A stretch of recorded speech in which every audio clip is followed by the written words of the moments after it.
The message came from nowhere, a whisper in the endless dark. It was broken, garbled, almost lost to the void between stars. But it was unmistakably human. A desperate voice crackling through static, repeating the same nightmare words over and over again. This is Outpost 17. We are under attack. Any vessel, any station, please respond. They're slaughtering us. We need help. Then nothing. Just silence. Cold, brutal, endless silence. In Earth's Deep Space Command Center, that signal echoed through the control room like a ghost. Operators froze. Officers exchanged tense glances. The recording replayed. The voice terrified, hoarse, cut off each time with the same chilling end. The scream. It took exactly 6 minutes for the highest levels of Earth's Defense Command to respond. Within 10 minutes, the call went out. Assemble the fleet. No one questioned it. No one hesitated. Across the solar system, silent alarms lit up on orbital stations, warships, and planetary command bunkers. The phrase burned through every encrypted channel: Death Worlder fleet mobilize. Earth's most feared soldiers, the veterans of 100 forgotten wars, were summoned. They moved without words, without fanfare, without wasted time. For those who came from Earth, a world where everything was built to survive, the call to war was not a choice. It was survival. And when one of their own sent a call for help, there was only one answer: the flagship Iron Hammer. A colossal battle carrier bristling with weapons was the first to launch. Her engines burned white-hot as she ripped free from Earth's orbit, followed by destroyers, frigates, drone carriers, and gunships. A wall of firepower, an armada of black steel and cold vengeance. Soldiers in exosuits loaded their weapons in silence. Drone swarms were prepped. Every hand moved with icy precision. There was no time for fear, only action, somewhere out there. Humans were dying. Inside the command deck of Iron Hammer, Commander Eva Rourke stood motionless at the viewport, watching the stars as the fleet accelerated past the outer moons. Her eyes were hard, her face carved from stone. She had heard the signal too, the voice of the dying, the crackle of panic. And she knew, every soldier aboard knew, that this was no simple rescue. No one sends a signal like that unless something has gone terribly wrong. The journey through deep space stretched like a quiet breath before the storm. The fleet moved faster than light, silent predators through the endless black. Inside the ships, tension built with every passing hour. Soldiers checked weapons again and again. Briefings ran on cold screens. The few words spoken were sharp, clipped, loaded with the weight of what was coming. No one knew who the enemy was. No one knew what had struck Outpost 17, but every Death Worlder knew that the unknown was the deadliest thing in the galaxy, and still the signal played again and again, burned into every screen, every mind. The broken voice, the final scream, then silence. They arrived in the dead of artificial night. The colony world Verist floated beneath the fleet like a wounded animal. Its surface was in flames. Cities lay in ruin. The dark slash of burning forests stretched across the horizon. Smoke billowed into the upper atmosphere. And the orbit above the colony was littered with debris-shattered satellites, broken defense grids, the skeletal remains of human escape, craft torn apart mid-flight. The fleet came to a halt in high orbit. The silence deepened. Commander Rourke's voice was like a blade through the quiet. Deploy recon. Scan the surface. All units prepare for ground drop. Okay, on the screens before her, the first images came through. They were worse than anyone expected. Streets blackened with ash. Human bodies burned beyond recognition. Craters where homes once stood.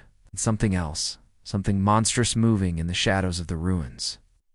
Alien shapes, twisted and massive, stalking through firelit streets. War machines the size of buildings, bristling with weapons unfamiliar to any human eye. The colony hadn't just been attacked, it had been annihilated. The order was given without hesitation. Strike teams deployed from orbit, black armored dropships streaking through the smoky sky, engines howling. On board, Earth soldiers stood. In silence, weapons clutched tight, faces hidden behind mirrored visors. They were the deadliest hunters humanity had ever forged, Deathworlders, born from a world that killed the weak, hardened by endless survival. And now they descended into hell. The dropships punched through the clouds, ruined cities spreading below in all directions, smoke, fire, twisted steel. The first squads touched down amid the wreckage of the colony's main plaza. Ash drifted. Like snow through the ruined streets, distant gunfire crackled somewhere ahead. The sky above glowed red. The soldiers moved quickly, forming a perimeter, weapons raised, sensors scanning. There was no sign of human life. And then came the first contact. Something massive moved through the smoke. A shape tall, inhuman, armored in dark chitin that shimmered with an oily sheen. Its eyes burned with unnatural light. It let out a sound half roar, half screech that vibrated through the rubble. Without hesitation, Earth's soldiers opened fire. Railguns flashed. The creature staggered, shrieked, but it didn't fall. More. Shadows emerged behind it. A soldier screamed over comes. They're everywhere. Gunfire lit the ruins. Explosions shook the ground. Alien things the attackers charged without fear, their claws tearing through wreckage. Plasma blasts. Streaking through the smoke, humans held their ground, disciplined, unyielding, but the swarm kept coming. And somewhere beyond the burning city, deeper in the night, larger shapes moved. The real threat had not yet revealed itself in orbit. Rourke watched in silence as battlefield data flooded the command deck. Her voice came soft, calm, ice-cold. Send. In the next wave, a hunt had begun, and Earth's war fleet had only just arrived. The world burned around them. Every breath tasted of smoke. Every step crunched over the bones of the fallen. The Deathworlders moved through the ruins of Varus III with cold precision. Their black armor streaked with ash and blood, their weapons glowing hot from endless fire. Above them, the sky was lit by Flame Earth's war fleet held position like steel predators in the clouds, casting long shadows over the battlefield. The hunt was far from over. The soldiers did not speak. Didn't need to. Their mission was clear. Push forward, clear every sector, leave no threat alive. Somewhere out there, buried in this nightmare, survivors still waited, trapped, hunted, desperate, and the enemy was not finished. In the broken remains of the Northern District, Squad Ion 2 advanced through what was left of the colonies. Housing towers. The buildings had been torn apart, entire floors sheared clean by plasma blasts. The twisted remains of furniture and machinery scattered like bones. Alien blood stained the walls in places where humans had struck back. There were no living colonists here. It's only silence. The lead soldier raised a fist. The squad froze. Something moved in the smoke ahead. A low growl echoed between the shattered walls. The sound wasn't human. It slithered through the ruins like a living thing, thick with hunger and hate. The soldiers shifted, weapons up. There. Visors scanned for movement, thermal sensors flickering, and then it came. From the darkness. The enemy charged. Six-legged creatures built of bone and iron, their jaws wide, plasma breath searing the air. They hit the human line like a wave of living death. The first of the Deathworlders fired point-blank rail slugs tearing into alien flesh, ripping through armor, but the creatures were fast, savage, unrelenting. The squad didn't break. They never broke. One soldier went down beneath snapping jaws. Another was dragged screaming into the shadows. But the others kept firing, their movements sharp, mechanical. Drones dropped from above, pouring fire into the enemy ranks. Explosions lit the ruins. The creatures shrieked as they died. Bodies shattered by Earth's cold steel. When the last monster fell, the ruins were soaked in blood. The squad leader's voice came through the cum, flat and emotionless. Sector cleared. Moving on. But the soldier who'd gone down there was no body left to recover. Only broken armor. Only blood. Farther west, another unit engaged in brutal close combat beneath the ruins of the old spaceport. The enemy was everywhere, wave after wave of twisted creatures, some massive, some small, but all driven by the same alien hunger. Earth's soldiers fought like machines, calm, deadly, unstoppable.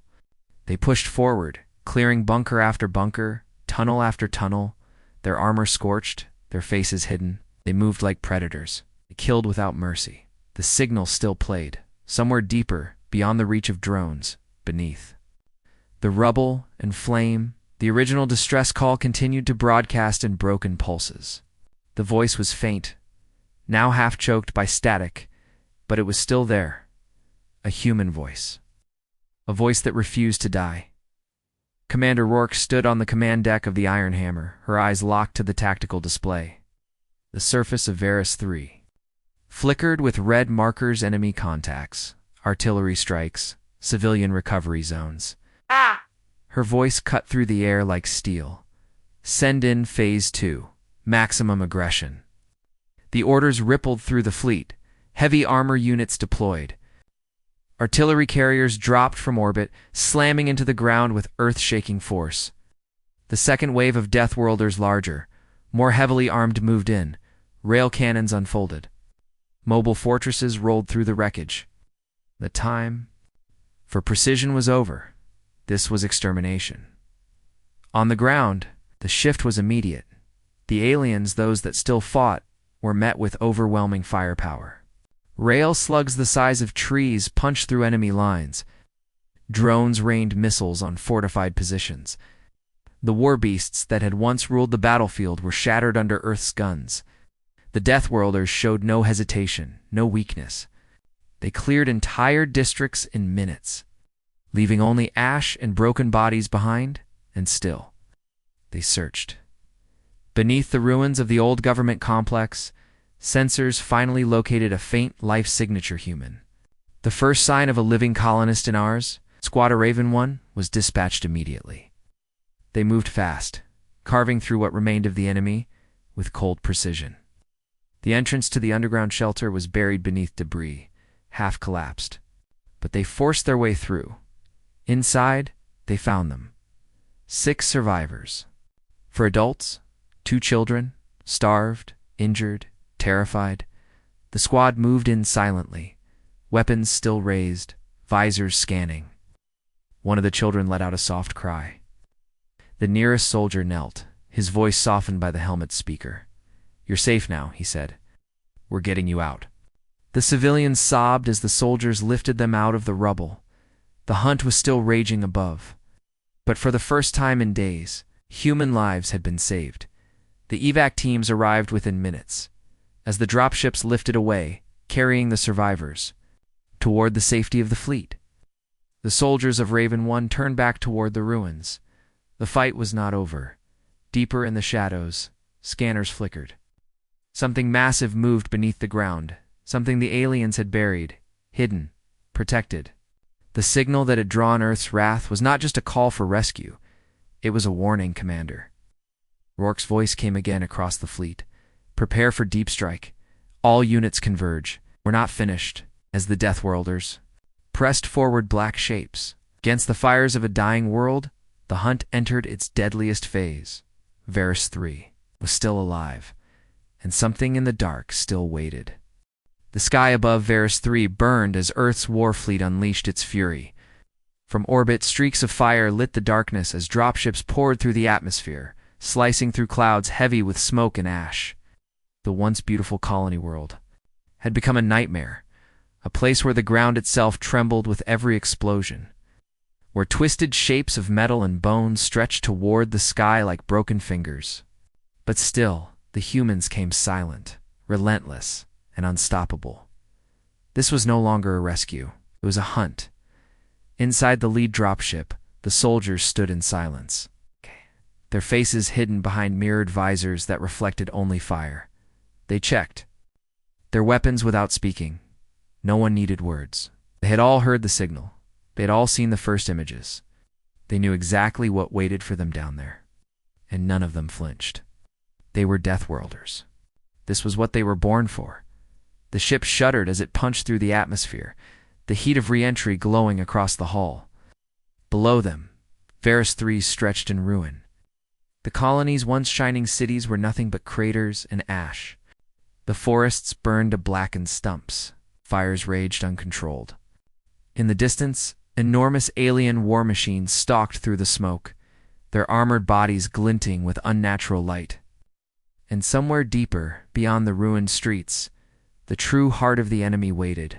The cum crackled in the soldiers. Helmets. Commander Rourke's voice came through, calm, sharp, unshaken. Engage with full force. No mercy. No survivors. Right. We end this. The soldiers moved into position. The dropships roared lower, anti-aircraft fire streaking up from the ruins below. Explosions rocked the sky as alien cannons tried desperately to bring the invaders down. But Earth's ships were too fast, too deadly. Automated defense drones swarmed ahead, clearing the landing zones with cold precision. Plasma bursts lit. The air railgun slugs smashed through enemy positions. And then, with a deafening impact, the first dropships touched down. The hatches blew open. The Death Worlders stepped into the fire. The ground was thick with smoke. The air sharp with the stench of blood and burning metal. Alien shapes moved through the haze fast, twisted, monstrous things with jagged armor and glowing eyes. They moved like predators, shrieking in inhuman tongues. But the humans did not hesitate. They raised their weapons and opened fire. Railguns roared. Explosions shook the ruins. The alien creatures screamed as they fell, their armored bodies torn apart by precise bursts. The soldiers advanced with brutal efficiency. No wasted motion, no panic. Every shot counted. Every step was measured. The battle spread quickly, in the shattered remains of the colony's central square. Human squads pushed forward under cover of drone strikes. The aliens' vicious, relentless counter attacked from every direction. Claws slashed through the smoke. Plasma bolts tore through the air. The humans fought back with cold precision, dropping enemy after enemy in controlled bursts. The sound of gunfire echoed off the ruins. The sky above painted red by fire, but it wasn't enough. From the depths of the city, something bigger moved. The first of the alien war beasts emerged, a towering nightmare of flesh and steel. Its armored hide pulsing with sickly green energy. It let out a deafening roar, its voice shaking the rubble itself. Massive plasma cannons unfolded from its shoulders. Glowing brighter with every passing second, the human squads barely had time to react. The first blast obliterated half a city block, sending a shockwave of dust and debris cascading through the ruins. Several soldiers were caught in the blast bodies, thrown like ragdolls, exo-armor torn apart by the sheer force of it. But still, the survivors held the line. Target acquired, came the cold voice of one of the squad leaders, questing. Orbital strike. High above, the command ships locked onto the massive creature. Seconds later, single kinetic lance fired from orbita, silver streak of light that punched through the atmosphere and struck the war beast square in the chest. The explosion lit the sky for miles. When the dust cleared, the creature was gone only. Burning wreckage remained, but even as the humans advanced, more signals appeared on scanners. More movement, more enemy shapes. The invasion force had not come alone. It was only the beginning, and somewhere deeper, buried in the ruins. The source of the signal, the heart of the nightmare, still waited, Commander. Rourke watched the battlefield unfold in silence. Her eyes scanned the tactical displays, red icons blooming across the colony's map. She spoke without emotion. Deploy the next wave. No hesitation. Push them back. All of them. On the surface, the soldiers pressed forward. In one burned-out corridor, a squad moved through the wreckage of what had once been a school. The walls were scorched black, children's drawings still clinging to the shattered bricks. The soldiers moved in silence, weapons raised. Then they found them bodies, civilians, dozens, torn apart by the first wave of the alien assault. Air was thick with the copper sting of blood. One soldier muttered under his breath, voice tight, "We're too late." But the squad leader's voice came cold. "We finished the mission." No one spoke after that. The battle raged into the night. Across Varus 3, fire lit the darkness. The roar of engines, the crack of railguns, the shrieks of dying enemies filled the air. Earth's soldiers advanced street by street, clearing ruins, hunting the enemy without mercy. Each block was won with blood. Each step forward revealed new horrors, burned civilians, shattered defenses. Alien monstrosities twisted by unnatural science, but the Deathworlders did not stop because the signal still played. Somewhere beneath the ashen ruin, someone was still alive, and they were not leaving without them. The air was still thick with smoke, and the ground still trembled with the distant echoes of war when the Deathworlders emerged from the tunnels.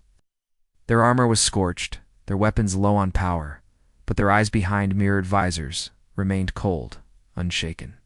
They had descended into the heart of the enemy, and they had burned it to ash. But as the blackened sky stretched above them, lit by the glow of Earth's war fleet, every soldier knew the fight wasn't finished.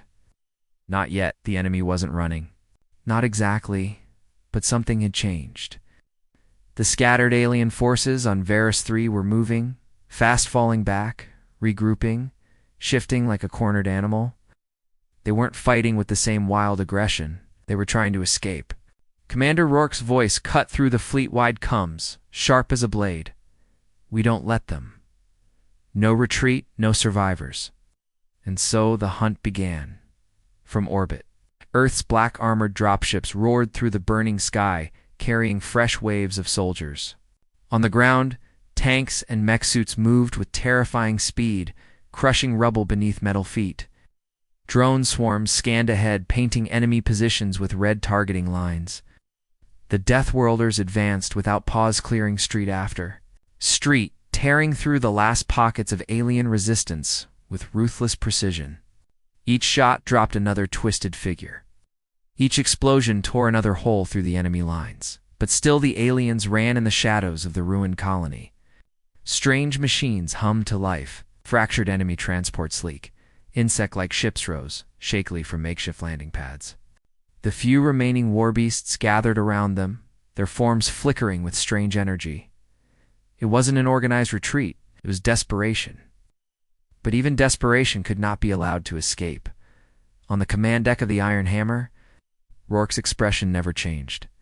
Her eyes tracked the battlefield with cold calculation. Target those ships.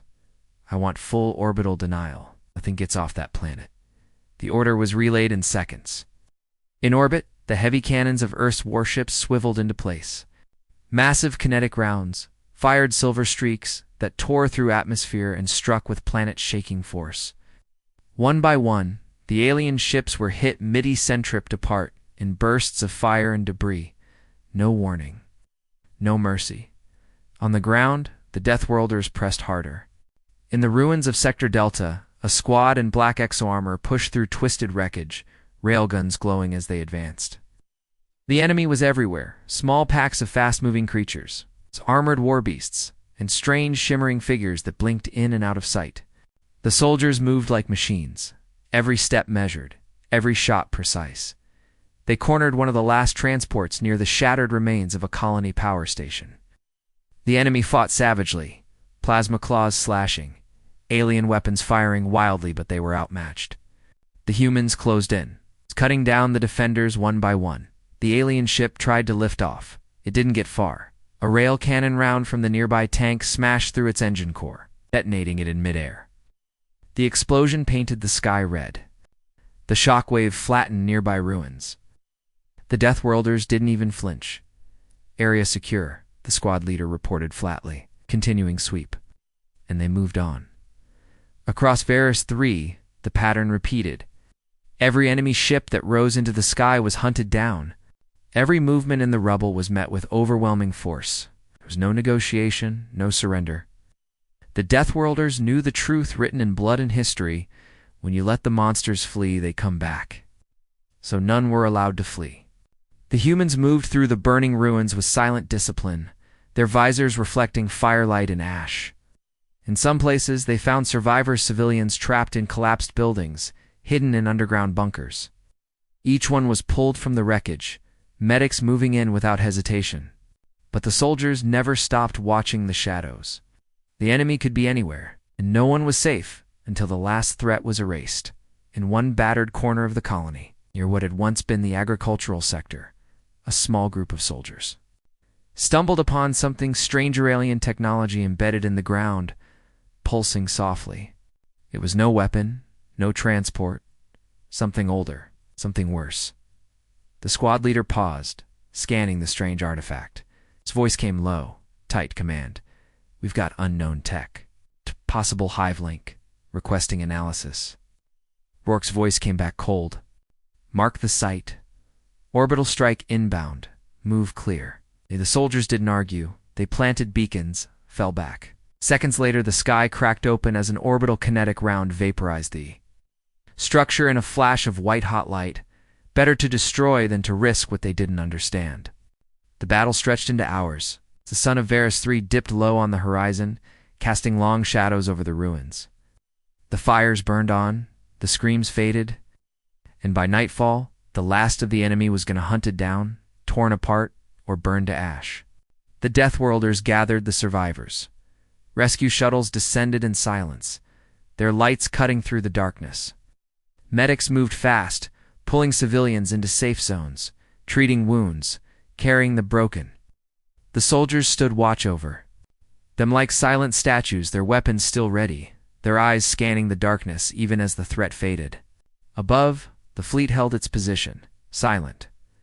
Patient Commander Rourke stared out over the burning planet. Her voice, when it came, was quiet but firm. "Mission status?" An officer answered softly. "Surface secured. No remaining hostiles. Civilian rescue at 72%.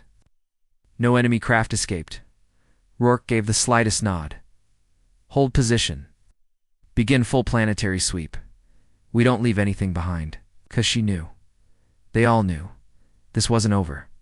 Somewhere beyond, the ashes of Varus III, in the cold dark between stars, something worse waited. Something that had sent these creatures ahead like scouts, like bait.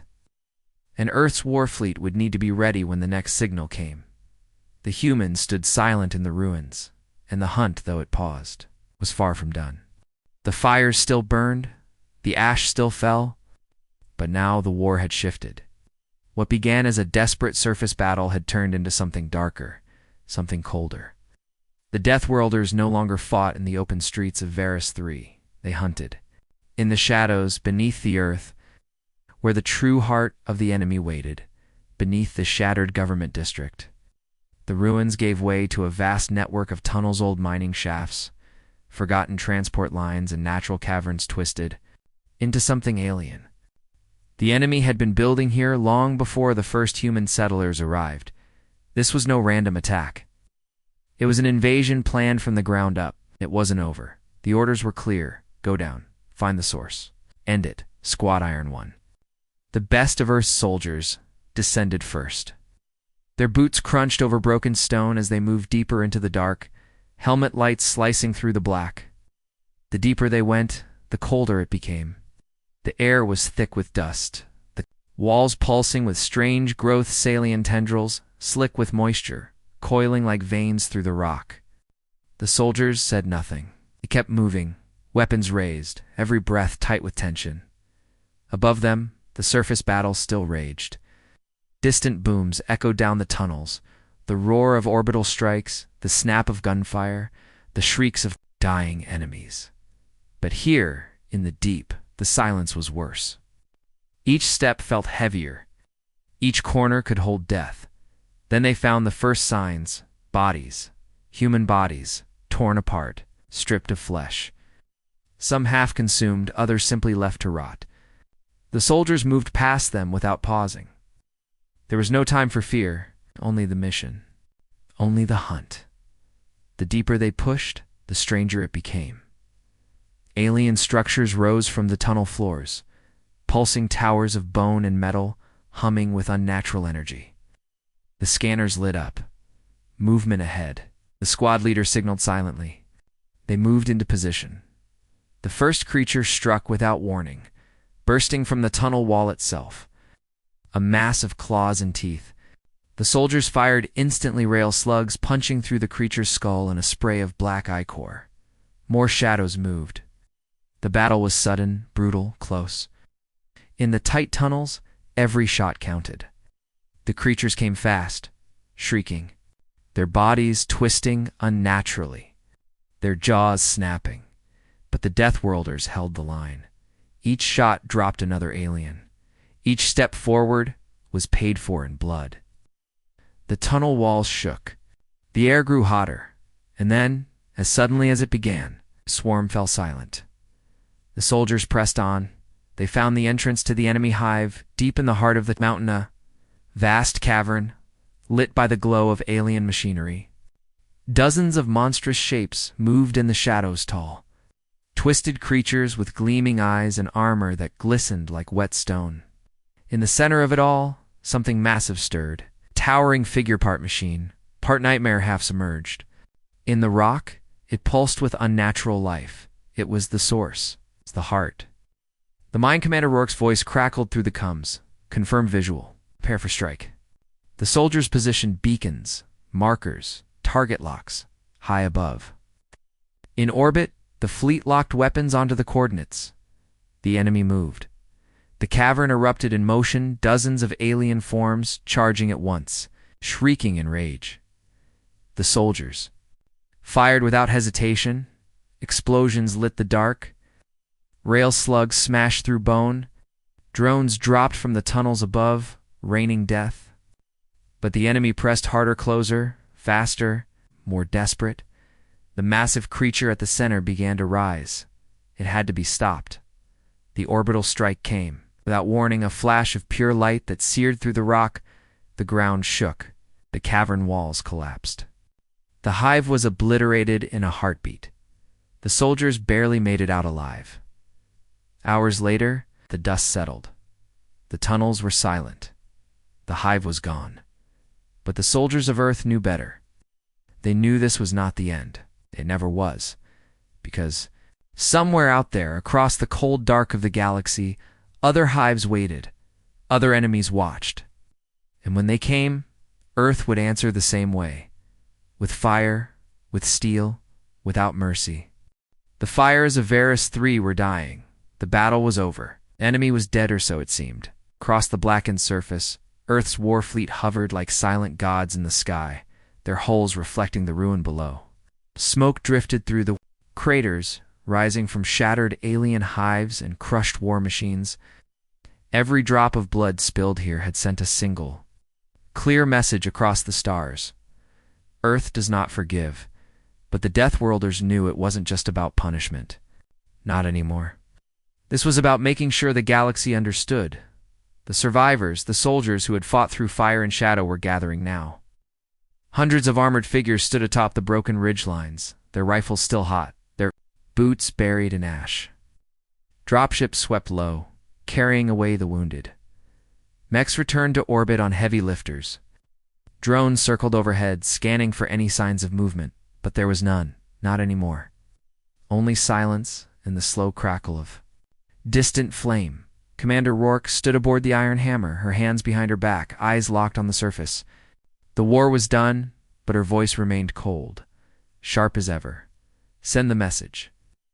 A single pulse left the flagship's long-range comes array transmission, encoded in multiple languages. Sent out on every band, every channel, no encryption, no secrecy. They wanted it heard. This is Commander Rourke of Earth's War Fleet. Varus III has been cleansed. No enemy remains. We received your monsters. We buried them. We are not diplomats. We are not conquerors. We are survivors. I'll come for us again. We will burn your stars down to the root. It was not a warning. It was a promise. And across the void, someone was listening. Somewhere far beyond Earth, beyond Varus III. In the silent reaches of space where ancient ships drifted through the dark, a different species received the message. Tall, insectoid beings with glass-like exoskeletons. Cold eyes, no emotion. They watched the footage, war footage, death footage. They saw their own beasts crushed, their ships broken, their secret hive reduced to dust. They had thought humans were soft. They had thought wrong. Their silence deepened, plans shifted. Signals changed. Something bigger had begun now. Something that even they hadn't planned for. Earth wasn't just defending itself. Earth was rising. Back on Varus 3, the Deathworlders finished their sweep. Inside a collapsed alien tunnel near the colony's far ridge, a group of soldiers found something strange. It was a sealed pod, small and black, humming faintly. Not a weapon, not a beacon, something worse. Yeah. It pulsed in rhythm with a signal none of their scanners could understand. When they opened it, they found a single eye inside living, preserved, watching. The squad leader didn't hesitate. Orbital strike. Now, within seconds, fire erased the pod. But the implication remained. They were being watched. Later, as the rescue efforts continued, the civilians were taken aboard clean medical ships. The wounded were treated. The young were sheltered. Many had lost everything. Families, homes, friends. But they had one thing, now safety. And they all knew why. Because Earth came. One little girl, wrapped in thermal blankets, looked up at a towering soldier beside her. His armor still smoked. He hadn't removed his helmet, but he crouched beside her quietly. "Are they gone?" She whispered. The soldier paused. Then his voice, muffled through the speaker, came low. "For now." The girl nodded. "Will they come back?" He didn't lie. "Maybe." She looked away, then back at him. "You'll stop them?" He nodded once. "Yes." And that was enough. The soldier stood again and walked back into the smoke. Elsewhere on the surface, engineers began the grim task of recovering tech. Alien remains were cataloged. Strange weapons, half-organic machines, biological data cores, all were carefully sealed and lifted into orbit for study. Earth wanted to understand its enemy. To break them completely, they had to know what they were facing. A science vessel took custody of a twisted control node, once buried deep within the hive. What they discovered inside would change everything. Embedded in its corrupted memory core were coordinates, star positions, transmission patterns, other hives, other targets. Varus 3 had been one of many. Rourke received the data in silence. Bridge of the Iron Hammer fell still as the images were projected maps of deep space routes, markers showing worlds already infected, others at risk. It wasn't over, not even close. The commander gave one quiet order: prepare the fleet. Above the burning colony, the warships began to move. New coordinates were fed into their navigational arrays.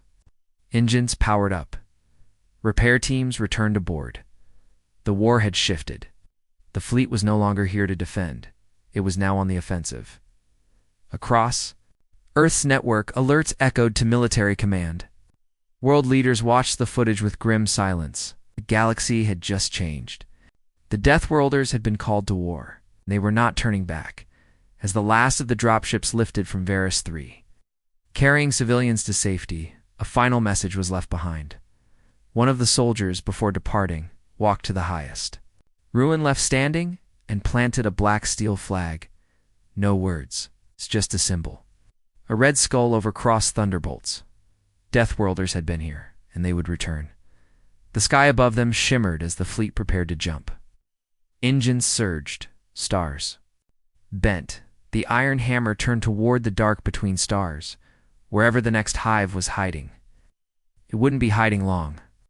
The night over Varus 3 was darker than any night should be. Even with the fires still burning, even with the wreckage of shattered ships glowing in the distance, the sky above felt empty, hollow, wrong. The last of the alien resistance had fallen. Silent, but the Deathworlders knew better than to relax. Silence was often the deadliest sound of all. Commander Rourke stood alone on the bridge of the Iron Hammer, her face lit only by the cold glow of battlefield maps and status reports. Her eyes tracked every movement, every signal from the ground. The enemy wasn't finished. She could feel it deep in her bones. The worst was still coming. Down on the surface, the soldiers moved carefully through the rubble. They weren't hunting now. They were listening. The scanners had picked up strange readings in the southern sector's deep underground signatures. Movement without clear shape, echoes of something massive. Whatever it was, it hadn't engaged yet. It was waiting, and then without warning, it moved. The ground trembled beneath their boots. A low, terrible sound rolled up from below the earth, shaking the ruins like thunder. Walls collapsed. Dust poured from shattered ceilings, somewhere beyond the southern ridge. The sky lit up in unnatural colors, sickly green and electric blue, signs of energy far. Beyond human design, the soldiers didn't need orders. They fell into formation instantly, weapons raised, visors scanning.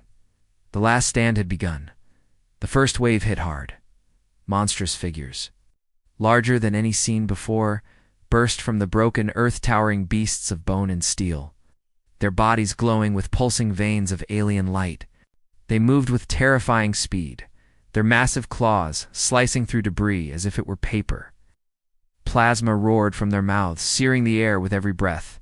The Death Worlders met them head-on. Railguns opened fire, drones swarmed. Explosions lit the battlefield in brutal flashes. The soldiers moved like machines. No fear, no hesitation, no fearingly relentless precision. But the enemy was different this time.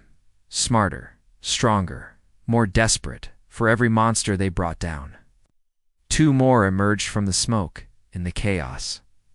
An entire human squad was pin-cornered in the ruins of an old refinery, cut off by collapsing ground.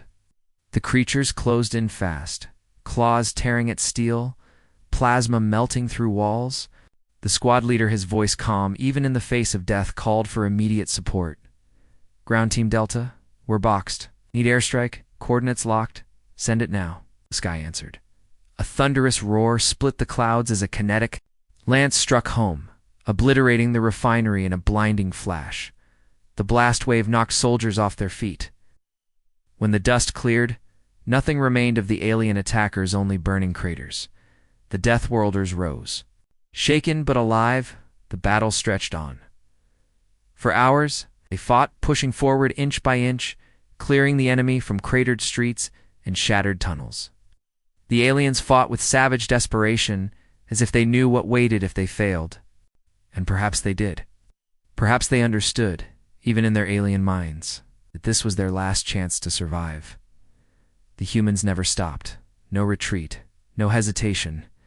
They advanced through rivers of ash and walls of flame, cutting down the enemy.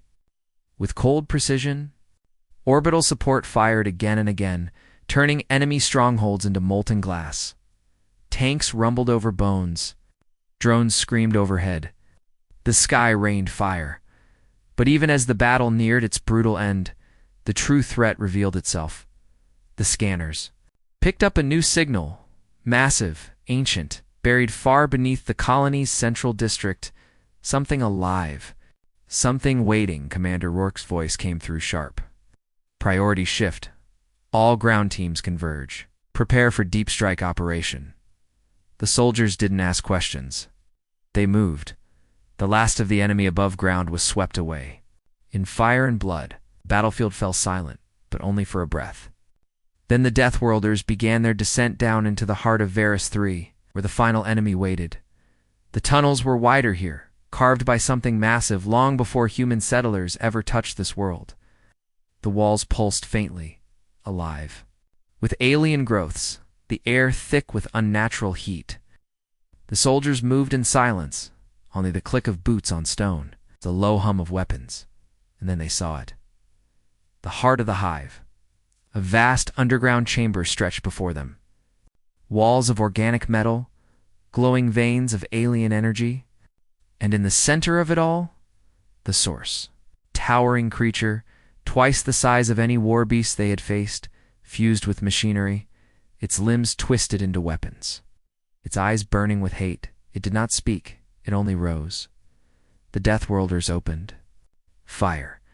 The battle that followed was like nothing the soldiers had faced before. The creature moved with impossible speed, its limbs slicing through rock, plasma arcs burning the air. Every impact shook the cavern.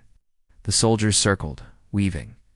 Between jagged towers, laying down relentless fire, rail slugs punched into flesh. Explosives tore through armor. But it kept coming, even as chunks of its body were blown away. Even as limbs were severed, the monster roared and struck back, killing 2, then 3 soldiers in a single sweep of its clawed arms. Drones swarmed its head, missiles detonated against its core, but still it moved. Then came the call. The squad leader's voice, tight with urgency. Orbital strike, full power. We need it now. In orbit, Iron Hammer locked weapons, the kinetic lance fired. The cavern vanished in light, the blast tore through the mountain, sending fire and stone roaring into the sky. The Death Worlders, those who survived, were thrown clear. Armor, cracked bodies broken. But when the dust settled, the creature was gone. Only ash remained. The last stand of the enemy was over. The Death Worlders climbed from the rubble, bruised but unbowed. The sky above Varus III had begun to clear. The fires burned lower. The world was still, but deep in the blackness between stars. Far beyond human eyes, something else was watching. Something that now knew Earth's fury. Something that would one day return. The fleet moved like silent shadows through the black sea of stars. Varus III, once bright with fire and ash, faded behind them, another scar on the galaxy's endless skin. But this was not an ending. It's not for Earth, not for the Death Worlders. The real war had just begun. Aboard the Iron Hammer, Commander Rourke stood alone at the viewing deck, watching the void stretch on forever. The stars ahead were cold and distant.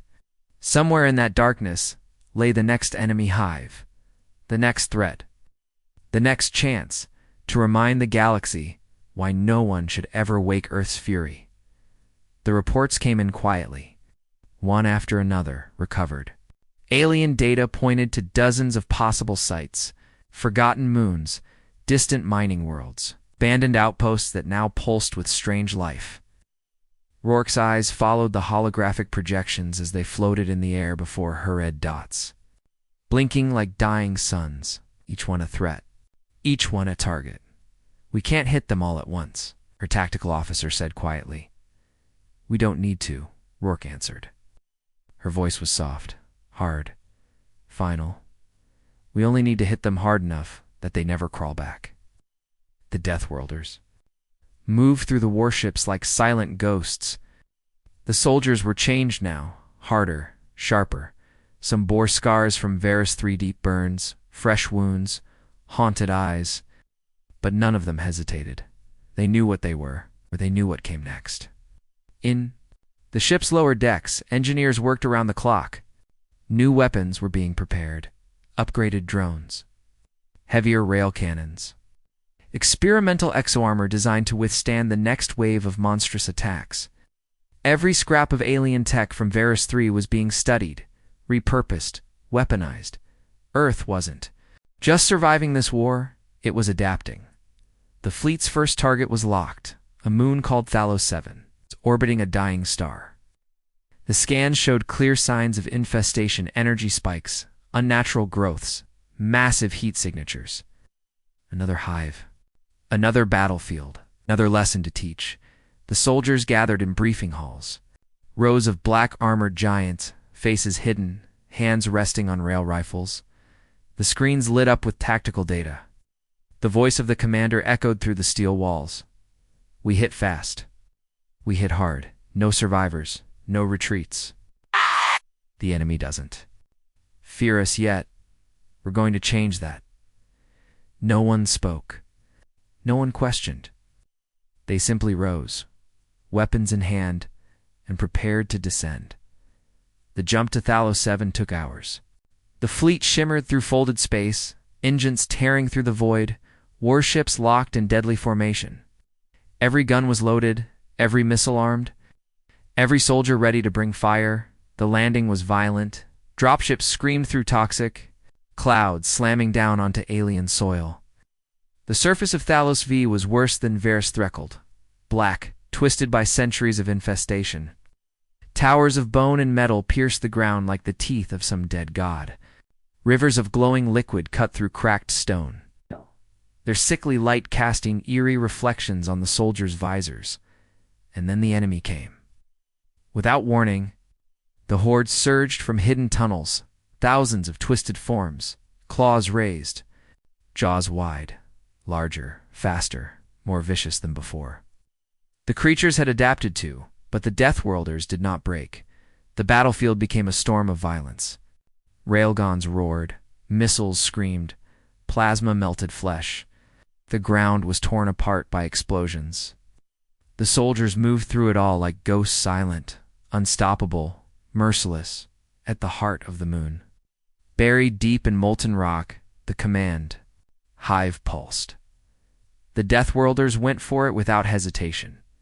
They fought through walls of monsters. Their armor blackened, their rifles glowing red-hot. Drones dropped in swarms, raining fire. Mechs smashed through enemy lines. Orbital strikes carved craters into the moon's surface, and then they reached at the core. The source, without ceremony, without pause, they set the charges. The explosion shattered the moon's heart. The hive burned. And just like that, another threat was gone. Hours later, as the survivors returned to orbit, the warships gathered again in silence. The next coordinates were already flashing on their screens. The next hunt was already waiting. Commander. Rourke stood at the center of it all, her eyes fixed on the stars. The galaxy had woken a sleeping giant, and Earth was marching. No mercy, no retreat, no end.